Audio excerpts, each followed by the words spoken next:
बिस्मिल्लाहिर्रहमानिर्रहीम। अस्सलाम वालेकुम नाज़रीन, आप यूट्यूब चैनल देख रहे हैं। मैं इमरान खान हूँ। एक तो आपसे रब्ता नहीं हो पाया और नॉर्मल तो हालात नहीं है, मैं उसको नॉर्मल नहीं कह सकता, लेकिन अल्हम्दुलिल्लाह मैं महफूज हूँ और मेरी कोशिश है कि जैसे पहले मेरा आपसे रब्ता टूट गया था और बड़े लंबे अरसे तक टूटा रहा था, दोबारा ऐसा नहीं होना चाहिए और हमारा रब्ता रहना चाहिए। मैं इस सारे जो मामला हैं पाकिस्तान के इस वक्त जो गुज़िश्ता 2.5 साल से 3 साल से चल रहे हैं, उनमें अपनी एक जिम्मेदारी समझता हूँ कि मुझे आपके साथ राब्ते में रहना है और जो मेरा पॉइंट ऑफ व्यू है वो भी, और जो खबरें मेरे पास आती हैं वो भी आप तक पहुंचानी है।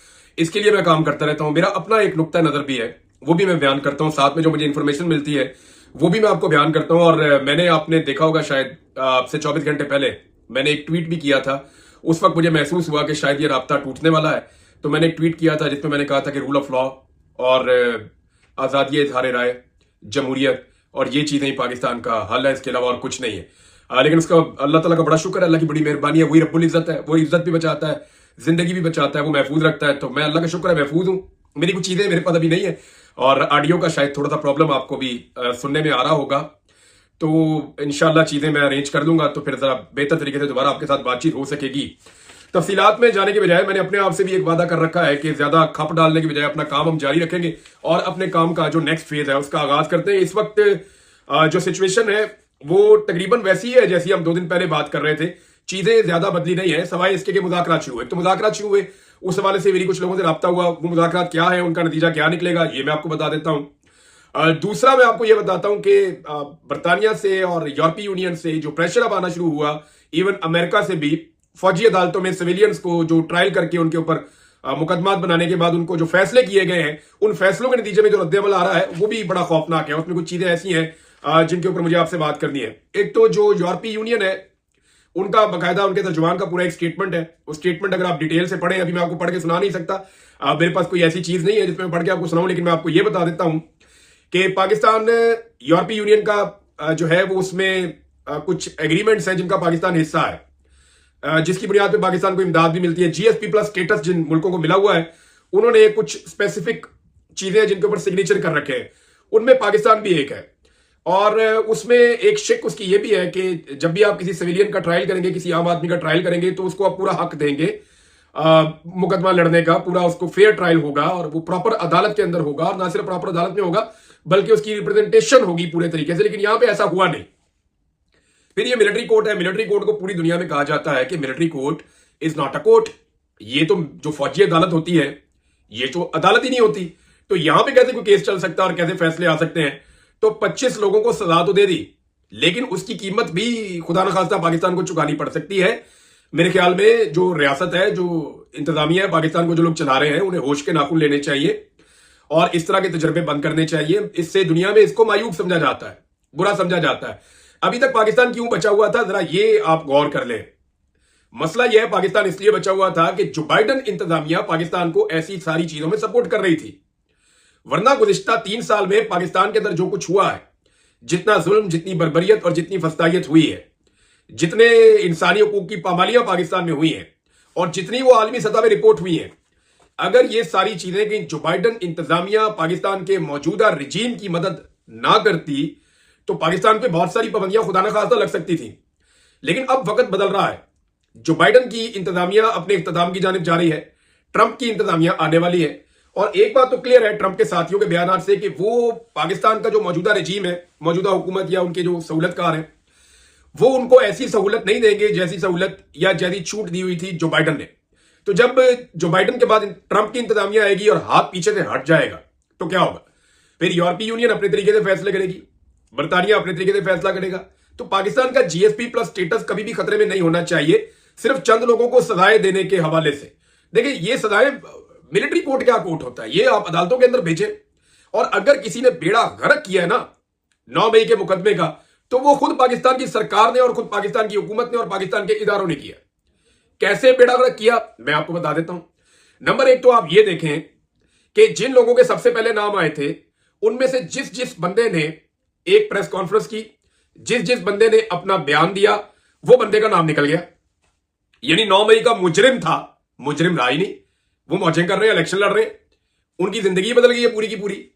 यानी 9 मई को जिन लोगों को 9 मई के अंदर शामिल रखा गया था और हुकूमत का यह मानना था इदारों का यह मानना था कि ये लोग 9 मई के लिए जिम्मेदार हैं। उनमें से जिन लोगों ने पाकिस्तान तहरीक इंसाफ और इमरान खान से वफादारी खत्म की वो 9 मई के जिम्मेदार नहीं रहे। पहला तो कसूर यह किया इन्होंने। दूसरा, इतनी बड़ी तादाद में बंदे पकड़ लिए, इतनी बड़ी तादाद में बंदे पकड़ लिए जितने बंदे जिम्मेदार ही नहीं थे। अब तक 20,000 बंदा तो गिरफ्तार हो गया पाकिस्तान तहरीक इंसाफ का। 10,000 पहले गिरफ्तार हो गया था, 10,000 के करीब कहते हैं अब गिरफ्तार हो गया। तो ये अपना केस खुद खराब किया। फिर हर केस के अंदर एक अजीब तरीके से केस चलाया। कुछ को उठा के फौजी अदालतों में ले गए, कुछ को उठा के सिविल कोर्ट्स में ले गए। हाउ इज इट पॉसिबल कि यास्मीन राशिद पे आप सीरियस एलिगेशन लगा रहे हैं, एजाज चौधरी पे लगा रहे हैं, महमूद रशीद पे लगा रहे हैं, बल्कि आपने कहा कि महमूद रशीद ने कोर कमांडर हाउस के बाहर बंदा भी मार दिया। उनको आप फौजी अदालतों में नहीं लेकर जा रहे, वहां आप कोई और बंदे ले गए हैं और अपनी पसंद के बंदे कुछ फौजी अदालतों में चले गए, कुछ सिविलियन कोर्ट्स में चले गए, कुछ को निशाने इबरत बना लिया, जो मान गए उनको छोड़ दिया। तो 9 मई के जो असल मुल्जिमान अगर हैं तो उनको बचाने का सबसे अच्छा बंदोबस्त पाकिस्तान के इदारों ने खुद किया, पुलिस ने किया। पुलिस ने इतनी दिहाड़ियां लगाई, मेरे कई जानने वाले हैं, वो बेचारे बताते हैं कि हम 9 मई में फंस गए थे, पैसे दे दे के पुलिस को तंग आ गए। अभी एक बंदा पाकिस्तान छोड़ के यहां से चला गया बाहर, पता नहीं किस मुल्क में गया है, लेकिन उसके भाई का मुझे फोन आया था। वो कह रहा था जी कि मैं तो अपने भाई को पाकिस्तान से भेज दिया। मैंने कहा जी क्यों भेज दिया? वो बेचारा माल्टाउन लाहौर का रहने वाला था। उन्होंने कहा 9 मई में डाल दिया था, 2 दफा उठाकर लेकर गए हैं पुलिस वाले, हमसे 2 दफा उन्होंने पैसे लिए और अभी फिर और पैसे मांग रहे थे। हम कहां से बार बार पैसे देते रहे, तो हमने एक ही दफा पैसे खर्च करके अपने भाई को बाहर भेज दिया। ये 9 मई का जो है वो असल मुजरिम वो लोग हैं जिन्होंने इस मुकदमे को खराब किया। दूसरा, इमरान खान साहब साफ कहते हैं, वो कहते हैं इसकी फुटेज ले आए आप 9 मई की। जिन्होंने फुटेज चुराई है उन्होंने ही 9 मई करवाई है। इमरान खान साहब का तो ये मानना है और वो इसको एक फॉल्स फ्लैग ऑपरेशन के तौर पे कहते हैं। लेकिन मैं ये नहीं मानता। देखिए, मेरे ख्याल में लोगों का गम गुस्सा था, लोग कंटोनमेंट्स के अंदर घुसे हैं, लोगों ने वहां जाके अपना गुस्सा उतारा है। हाँ, ये जरूर हुआ है कि कुछ ऐसे लोग वहां पे मौजूद थे जिनको नहीं होना चाहिए था। यानी कई ऐसे लोग मैंने देखे जो पीटीए के झंडे लेकर फिर रहे थे, उनका पीटीए से ताल्लुक ही कोई नहीं है। वो किस चक्कर में तोड़फोड़ कर रहे थे, जलाओ गिराव कर रहे थे, वो किसका हिस्सा थे? और पाकिस्तान तहरीक इंसाफ के लोग कहते हैं कि हम कई जगहों पे जब हम गए तो पहले ही आग लगी हुई थी। ये उनका भी एलिगेशन है एक तरफ। तो इसकी प्रॉपर जुडिशियल इंक्वायरी होनी चाहिए, ना सिर्फ इसकी बल्कि जो 26 नवंबर को हुआ इस्लामाबाद में डी चौक के अंदर जो कत्लेआम हुआ इंसानों का, उसकी भी होनी चाहिए। तो डी चौक का कत्लेआम हो या फौजी अदालतों में सजाएं हो, अभी 25 को सजाएं दी है, बाकियों को भी देंगे। जब बाकियों को 50 से 60 बंदा भी बाकी है, जब उनको सजाएं दी जाएंगी तो उसका भी इंपैक्ट आएगा।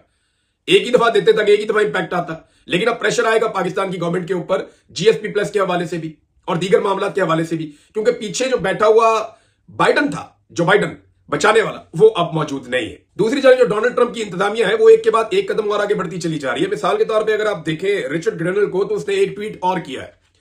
ऐसा लगता है कि वो पाकिस्तान के हालात से काफी वाकफियत हासिल करना शुरू हो गया है, उसको बहुत कुछ पता है पाकिस्तान के हालात के बारे में, या उसको ब्रीफ किया जा रहा है, वो ज़हनी तौर पर तैयार है। अब सिर्फ इक्तदार उससे दूर रह गया है, 1 महीने से भी कम दिन है कि वो इक्तदार में आकर बैठ जाएगा। उसके बाद पाकिस्तानियों को उसी से डील करना पड़ेगा। जो बाइडन किस्सा पारी ना हो जाएगा, ट्रंप आकर बैठ जाएगा, फिर आप क्या करेंगे? तो यहां पे पाकिस्तान को होश के नाखून लेने चाहिए। अमेरिका और मगरब के साथ अगर इन्होंने अपने ताल्लुकात ठीक रखने हैं, जो कि एस्टेब्लिशमेंट ने हर हाल में रखने हैं, एस्टेब्लिशमेंट कभी भी इन मुल्कों से बिगाड़ कर गुजारा नहीं कर सकती, तो पाबंदियां लग सकती हैं इंडिविजुअल्स के ऊपर। इंडिविजुअल्स के ऊपर जो पाबंदियां लग सकती हैं, ट्रैवलिंग के बैन लग सकते हैं, इनकी वीजेज जो है वो कैंसिल हो सकते हैं, और इनके एसेट जो है बैरून मुल्क वो सील किए जा सकते हैं। और जब ये अमेरिका करेगा तो वो अकेला नहीं करेगा, वो अपने इत्तेहादियों से भी कहेगा कि तुम भी ये करो। और यही उनकी ताकत है कि वो जो करते हैं मिलकर करते हैं। नेटो फोर्सेस जो कुछ भी वो फैसला करता है, अमेरिका वो अपने इत्तेहादियों को साथ लेकर फैसला करता है ताकि उसका इंपैक्ट ज्यादा आए। अब रिचर्ड ग्रेनल ने इलन मस्क को कहा ट्विटर के ऊपर ट्वीट करते हुए, एक तो जनाब बहुत सारे लोग कह रहे हैं इसका अकाउंट ही जाली है। वैसे एक से एक पाकिस्तान के अंदर तोहफा पड़ा हुआ है, एक से एक पाकिस्तान के अंदर अरस्तू पड़ा हुआ है। वो कह रहे जी सानू पता ही नहीं है असली अकाउंट है इसका नकली अकाउंट है। और भाई डोनाल्ड ट्रंप इसी अकाउंट को उसको मेंशन करता है। डोनाल्ड ट्रंप का तो असली है ना, कितने मिलियंस के फॉलोअर्स हैं उनके। डोनाल्ड ट्रंप का तो नकली अकाउंट इतने मिलियन का कोई नहीं बना सकता। तो डोनाल्ड ट्रंप का असली अकाउंट है। डोनाल्ड ट्रंप जिस अकाउंट को मेंशन कर रहा है, ये वही अकाउंट है जो इमरान खान को आजाद करवाने के लिए ट्वीट कर रहा है। अब वो कहता है मैं कैसे साबित करूं कि मैं असली हूं? तो मेरे ख्याल में रिचर्ड साहब को चाहिए कि फिर एक वीडियो बना के उसमें जनाब बोल दे कि ना वो बागी ना गद्दार, कैदी नंबर 804, वो लगा के अपनी वीडियो उसके ऊपर चढ़ा दे, पता चल जाएगा। बहरहाल ये मैं अजरा मजाक बात कर रहा था क्योंकि मैंने बड़ा स्ट्रेस में गुज़िश्ता 24-36 घंटे गुजारे हैं, तो थोड़ा सा लाइटर नोट पे भी बात होनी चाहिए। नाज़रीन, कुछ और चीजें हैं जो बड़ी अफसोसनाक है। रिचर्ड ने बहरहाल उसको कहा इलन मस्क को कि पाकिस्तान में अपना सैटेलाइट जो है ना स्टारलिंक, उसको ऑन करें।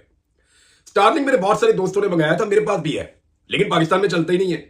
तो मुख्तलिफ लोगों ने मुख्तलिफ जुगाड़ किए हुए, कुछ इलाकों में चल रहा है, लेकिन वो एक स्पेशल किस्म का जुगाड़ है जिसके जरिए स्टारलिंक चलता है। वैसे ये चलता नहीं है पाकिस्तान में, और ये चल जाए तो बड़ी अच्छी बात है। जब वो चलेगा तो पाबंदियां हट जाएंगी। जो लोग स्टारलिंक को इस्तेमाल कर रहे होंगे वो लोग जनाब ट्विटर खुल के इस्तेमाल करें, यूट्यूब इस्तेमाल करें, जो मर्जी इस्तेमाल करें, उनके ऊपर किसी चीज को बैन नहीं किया जा सकेगा, रोका नहीं जा सकेगा। तो ये पाकिस्तान में आना चाहिए। रिचर्ड ने इलन मस्क को जो है वो मेंशन करते हुए अपने ट्विटर के ऊपर ये डिमांड डाली है, और शायद इसलिए डाली है कि ट्विटर वगैरह बैन है, पाकिस्तान में सोशल मीडिया के ऊपर लगातार पाबंदियां बनी हुई हैं। अब नाज़रीन, इमरान खान साहब ने एक स्टेटमेंट दिया, उन्होंने कहा जी कि ऊपर बैठे हुए ताकतवर लोग चाहते थे कि मैं गारंटी दूं कि इक्तदार में आकर उन पर हाथ नहीं डालूंगा, और यही है असल बात। जब मैं अगवा था एजेंसियों की तहवील में था, तब मैंने उन्हें यह कहा था कि आपने इमरान खान को तो पकड़ लिया, आप उसे छोड़ेंगे कैसे? उन्होंने कहा वो कब तक टूट जाएगा। तो मैंने कहा इसका क्या मतलब? उन्होंने कहा जी माफी मांगे। मैंने कहा उसके बाद है ही नहीं, वो कैसे माफी मांग लेगा? वो हीरो की तरह जिया है तो वो उसी तरह रहेगा। आप तो उसे मौका दे रहे हैं कि वो अगले 100-200 साल और जिंदा रह सकता है इमरान खान। वो तो सदियों में जिंदा रहने के चक्कर में अब। तो इनको उस वक्त बात समझ नहीं आई। मैंने इनको ये भी कहा था कि वो अपनी कैद का गुलाम बन जाएगा, एक वक्त आएगा इमरान खान, फिर आपके लिए छोड़ना मुश्किल हो जाएगा, और अब वही सिचुएशन है। अब ये इमरान खान से ये गारंटियां मांगते हैं कि जनाब इक्तदार में आकर आप हम पे हाथ नहीं डालेंगे। ये यहां तक तो मामला पहुंच गया है। लेकिन ये बात ना हुकूमत कर सकती है ना एस्टेब्लिशमेंट कर सकती है। मुज़ाकरात शुरू हुए हैं और एक्चुअली तो ये मजाक रात है, मजाक हो रहा है, और बैठेंगे, बैठ के मजाक करेंगे और उठ जाएंगे। इसका नतीजा कोई निकलेगा नहीं। उसकी वजह यह है कि हुकूमत को कोई एक भी चीज छोड़नी पड़ेगी ना, तो अपने इक्तदार में से छोड़नी पड़ेगी, और अपना इक्तदार कोई नहीं छोड़ता, और मुफ्त का इक्तदार तो कोई भी नहीं छोड़ता। ये इक्तदार इस हुकूमत को मिला नहीं है, एस्टेब्लिशमेंट ने इनकी जेब में डाला। ये इलेक्शन तो नहीं जीते, पूरा पाकिस्तान जानता है। नवाज शरीफ इलेक्शन हारा, मरियम हारी, शबाज शरीफ, हमजा शबाज, सारी इलेक्शन हारे। ये तो इलेक्शन जीते नहीं, पूरा खानदान इलेक्शन हार गया। ना सिर्फ पूरा खानदान इलेक्शन हारा, बल्कि सारी पॉलिटिकल पार्टी इलेक्शन हार गई। अब ये बुरी तरह इलेक्शन हारे हुए हैं। इनको एस्टेब्लिशमेंट ने इनकी जेब में इक्तदार डाला हुआ है, बस सिर्फ। ये इक्तदार के मालिक नहीं है, इनका कब्जा हुआ है। अब इस कब्जे को छोड़ना है तो क्या ये बैठ के छोड़ देंगे? मुझे नहीं लगता ये छोड़ेंगे। मुज़ाकरात हुए जनाब, कहते हैं ये बड़ी अच्छी बात है, मुज़ाकरात हो गए, मिलकर बैठ गए, एलामिया भी जारी कर दिया बड़ा अच्छा सा। लेकिन उसमें पाकिस्तान तहरीक इंसाफ ने कहा जी इमरान खान से मुलाकातें तो खोले हमारी, हम चाहे जाके मुलाकात करें, उनसे गाइडेंस ले आगे बढ़े। दूसरी जानब अच्छा ये वो कहते हैं जी मान ली गई ये बात, 2 जनवरी को दोबारा बैठेंगे। अब देखना यह है कि इमरान खान साहब इनको दोबारा बैठने देते हैं, या इमरान खान साहब इनकी संजीदगी को लेते हैं या नहीं लेते, या वो अपनी कॉल जारी रखते हैं। ये जनाब बहुत इंपॉर्टेंट है। वैसे हुकूमत के ऊपर भी एक डंडा आ गया है कि बैठो मुज़ाकरात में, मुज़ाकरात के अंदर तो बैठो, बातचीत तो करो उनके साथ। बहरहाल मुज़ाकरात हो रहे हैं। एक बड़ा अफसोसनाक वाकया जो है, अनीस सत्ती शहीद जिनका ताल्लुक मरी से है, उनका पूरा खानदान जो है उसको शिफ्ट कर दिया गया था खैबर पख्तूनख्वा में, ताकि उनको महफूज रखा जा सके। बहरहाल खैबर पख्तूनख्वा में भी कोई अब महफूज नहीं है, ये मैं आपको बता दूं। उसकी वजह यह है जिसको दिल करता है, जहां से दिल करता है उठा लेते हैं। और खैबर पख्तूनख्वा की जो इंतजामिया है वो पूरी सपोर्ट करती है जिस बंदे को खैबर पख्तूनख्वा से उठाना हो या जिस बंदे को खैबर पख्तूनख्वा से गायब करना हो, तो वहां की जो इंतजामिया है वो पूरी सपोर्ट करती है ये सारा काम करवाने में। ये आप खातिर जमा रखें। अब मैं आपको ये बताऊं कि अनीस सत्ती साहब के वालिद साहब ने एक पैगाम दिया जिसमें उन्होंने कहा कि मेरा दूसरा बेटा दानिश सत्ती जो डैम पर ड्यूटी कर रहा था, 3:30 बजे आज से 3 दिन पहले उनको जनाब डीएसपी इम्तियाज भट्ट और इंस्पेक्टर जहीर अब्बास ये उठाकर नामालूम जगह पर ले गए। अनीस सत्ती शहीद के केस की पैरवी करने वाला उसका एक कजन नफीस सत्ती, उसको भी अलीपुर इस्लामाबाद से उठा लिया गया। बाकी घर वाले खैबर पख्तूनख्वा में, ये वहां से उठा लिए गए। इनको उठा के जनाब 3 दिन तक गायब रखा गया। पीटीआई शोर मचाती रही, सारे कहते रहे, लेकिन पाकिस्तान तहरीक इंसाफ की जो मरकजी क़यादत है उन्होंने कोई इसके ऊपर इतना रोला डाला नहीं। और उसके बाद 3 दिन के अंदर इनके साथ पता नहीं क्या किया गया कि इनको पेश किया गया लाके अदालत में। नामालूम लोगों ने वहां पे आकर उन्होंने कह दिया जनाब कि हमने जो एप्लीकेशन है इससे हमारा कोई ताल्लुक नहीं है, जो हमने उसके कत्ल की दरखास्त दी हुई है या केस की जो पैरवी कर रहे थे, पैरवी से ये पीछे हट गए। अब ये इस वक्त इस मुल्क के अंदर जुल्म और जबर का माहौल है। जिसको मर्जी अगवा करो, अपनी मर्जी का बयान दिलवाओ, कोई कानून इस मुल्क में नहीं है। जब इस मुल्क में कानून ही नहीं है, यानी कानून ही नहीं है, तो फिर मुल्क क्या है? जो मुल्क चलते हैं, जो रियासतें चलती हैं, वो कवानीन के साथ चलती हैं, और कवानीन सबके लिए होते हैं, किसी एक के लिए तो नहीं होते। आफ्ताब इकबाल साहब के हवाले से एक बड़ी अफसोसनाक खबर आ रही है नाज़रीन। और आफ्ताब इकबाल साहब बरतानिया गए हुए थे, मेरी उनसे बात भी हुई थी। मेरे कुछ दोस्त उन्हें मिलना चाहते थे, तो मैंने आफ्ताब इकबाल साहब से कहा था जी आप उनको मिल लें, तो उन्होंने बड़ी मेहरबानी की, कमाल शफकत की। वो मेरे दोस्तों से भी मिले और कुछ लोगों से उनकी मुलाकातें हुई। उन्होंने वहां कुछ प्रोग्राम्स किए आफ्ताब इकबाल साहब ने। मेरी उनसे बात हुई तो उन्होंने कहा कि यार तुझसे मिले हुए बड़ा टाइम हो गया, बड़ी अच्छी हमने एक दूसरे के साथ यादें शेयर की, मैंने और आफ्ताब इकबाल साहब ने। लेकिन वो वापस पहुंचे दुबई, क्योंकि वो काफी लंबे अरसे से दुबई में मुकीम है। पाकिस्तान में उनको अगवा किया गया था, जबरी तौर पर लापता किया गया था। फिर 2 दिन उनके साथ जो भी किया गया उससे वो दिल बर्दाश्ता हो गए और वो पाकिस्तान से दुबई चले गए। दुबई में वो मुकीम थे, वहां वो रहते थे, लेकिन कोई ऐसी एक्टिविटी हुई है, क्या हुआ कुछ समझ नहीं आ रही। वो जब मैनचेस्टर से फ्लाइट लेकर वापस दुबई पहुंचे हैं बरतानिया से, तो दुबई एयरपोर्ट पे पहुंचने के बाद उनका राब्ता हुआ और उसके बाद फिर राब्ता मुनक़ता हो गया। अब किसी से उनका राब्ता नहीं हो रहा। इतला यह है कि दुबई की जो इंतजामिया है या हुकूमत है, उन्होंने उनको पकड़ लिया है या उन्होंने उनको अपने पास रखा है या पता नहीं किसी और चक्कर में उनको पकड़ लिया गया है। अभी तक कोई इतला नहीं आ रही, लेकिन पूरा पाकिस्तान जो है उसमें तशवीश है। मेरी लॉयर से बात हुई, आफ्ताब इकबाल साहब की फैमिली मेंबर से बात हुई, वो ये कह रहे हैं कि जी हम कोशिश कर रहे हैं, जैसे ही कोई खबर आएगी तो आपके साथ शेयर करेंगे। लेकिन दुबई में वो मौजूद थे और दुबई की अथॉरिटीज जो है उनसे हम सवाल जवाब कर रहे हैं, लेकिन अभी तक हमें कोई जवाब नहीं मिला है। नाज़रीन, एक और जो शोहदा की तादाद है उसमें एक शहीद का और इजाफा हो गया बड़ी बदकिस्मती से। अटक के एक शहीद है मलिक इदरीस शहीद, उनकी मैयत अब अपने गांव पहुंची है। ये जख्मी हो गए थे, इन्हें गोली लग गई थी। इनका बाकायदा नाम जख्मियों की लिस्ट में मौजूद है और डॉक्टर कंफर्म करते हैं इस्लामाबाद में कि इनको गोली लगी थी। इनके जख्मी होने की वीडियो भी है। इन्हें अस्पताल पहुंचाया गया, फिर वहां से इन्हें पेशावर ले गए, वहां भी इलाज करवा रहे थे। इनकी मुस्कुराते हुए वीडियो भी मौजूद हैं और ये जख्मी होने के बावजूद इमरान खान के साथ खड़े होने के दावेदार थे। ये जो मलिक इदरीस शहीद साहब है, ये नफली रोजे भी रख रहे थे इमरान खान साहब की गिरफ्तारी के दिन से लेकर अब तक। यानी जिस दिन इनकी शहादत हुई उस दिन भी ये नफली रोजे से थे। इन्होंने इमरान खान साहब के लिए रोजाना रोजा रखा कि इमरान खान साहब की मुश्किलात अल्लाह ताला आसान करे और वो इस जबर से बाहर आए, इस कैद से बाहर निकले। तो अब साने डी चौक के शोहदा की तादाद 13 हो गई क्योंकि ये शहीद हो गए। इनकी जब मैयत इनके गांव पहुंची है तो जो ऐनी शाहिदीन है उन्होंने जो मैसेजेस भेजे हैं और जो वीडियो भेजी हैं, पूरा गांव धाड़े मारकर रो रहा था। लोगों का इनसे इतना प्यार था मलिक इदरीस शहीद से, और ये जुल्फी बुखारी साहब के बड़े करीबी साथी थे, उनके बड़े अच्छे दोस्त थे और उनके साथ इनका बड़ा अच्छा ताल्लुक था। तो उनकी जो टीम है उन लोगों ने भी मुझे मैसेजेस किए। उन्होंने कहा जी कि हम लोग बड़े रंजीदा हैं, हमारा एक बड़ा करीबी साथी जो है वो शहीद हो गया है। अब उनकी तदफीन कर दी गई है और जिस तरह से उनकी तदफीन हुई है वो मनाजिर भी देखने वाले हैं। और दूसरा, उनकी कब्र पे पाकिस्तान तहरीक इंसाफ का बाकायदा लिखा गया और ये भी लिखा गया कि वो शहीद है और वो शहीद हुए हैं डी चौक में और इस तरीके से वो शहीद हुए हैं। बहरहाल नाज़रीन, ये कुछ और खबरें आपके साथ मैं अगले वीलॉग में शेयर कर देता हूं।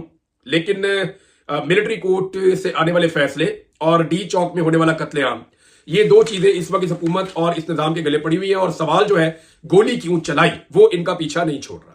और ये सवाल अब सिर्फ पाकिस्तान में नहीं पूरी दुनिया में उठ रहा है। ना सिर्फ उठ रहा है बल्कि मैंने आपको ये दावा कर रखा है कि आने वाले महीने में जनवरी में सवाल बड़ी शद्द और मद के साथ उठेगा और इस हुकूमत के लिए मुश्किलात मजीद बढ़ जाएंगी। अब तक के लिए इतना ही, अपना ख्याल रखिएगा, अपने इस चैनल का भी। अल्लाह हाफिज और मेरी दुआ भी कीजिएगा। अल्लाह हाफिज।